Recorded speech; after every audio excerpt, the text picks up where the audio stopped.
মানুষরূপী অমানুষ মোহাম্মদ সাহেদুর রহমান নন। আমি নিজেকে মানুষ বলে দাবি করি। আসলে কি আমি মানুষ? আমি যদি মানুষই হই তাহলে কি করে পারি দামি পালঙ্কে নিশ্চিন্তে ঘুমাতে, অথচ কত শিশু রাত কাটাচ্ছে ওভার ব্রিজের সিঁড়িতে, কত বৃদ্ধ সমতুল্য বৃদ্ধ ক্লান্ত হয়ে ঘুমিয়ে আছে রাস্তাতে। আমি কি পারি না তাদেরকে সামান্য আশ্রয় দিতে আমার মনের আঙিনাতে? আমি যদি মানুষই হই তাহলে কি করে পারি খাবার টেবিলে হরেক রকমের খাবার খেতে, অথচ কত মানুষ ক্ষুধায় কাতর হয়ে খাবারের জন্য আছে হাত পেতে। এক থালা ভাত পেলেই ভাগাভাগি করে খায় তারা কত আনন্দতে। আমি কি পারি না খাবারের কিছু অংশ বিলিয়ে দিয়ে ওই কচি মুখে একটু হাসি ফোটাতে?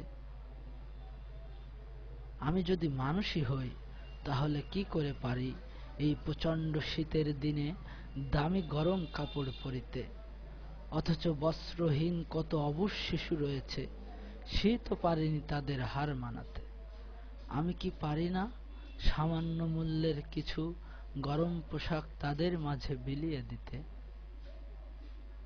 আমি যদি মানুষই হই, যে সময় আমাদের ছেলেমেয়েরা লেখাপড়া শিখতে যায় স্কুলেতে, সে সময় কত শিশু শুধু জীবিকার তাগিদে ফুল বিক্রি করে বেড়ায় পার্কে গাড়িতে।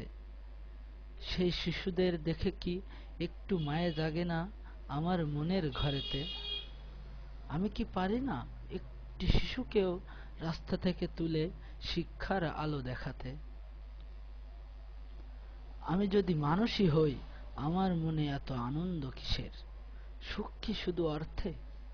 অথচ দুঃখিনী মায়ের দুর্বল শরীর তবুও পাথর ভাঙছে, একটু সহযোগিতার আশায় সে মুখ চেপে ধরে কাঁদছে। আমি কি পারি না ওই চাপা কান্না মুছে ফেলে তার মুখে চাপা হাসি ফোটাতে? শুধু রক্ত মাংস থাকলেই যদি মানুষ হওয়া যেত, তাহলে তো পশুরা আমার চেয়েও বড় মানুষ হতো। যদি না থাকে আমার মধ্যে মনুষ্যত্ব, আমি মানুষ নই, আমি মানুষরূপী অমানুষ। আমি মানুষরূপী অমানুষ। ধন্যবাদ সবাইকে।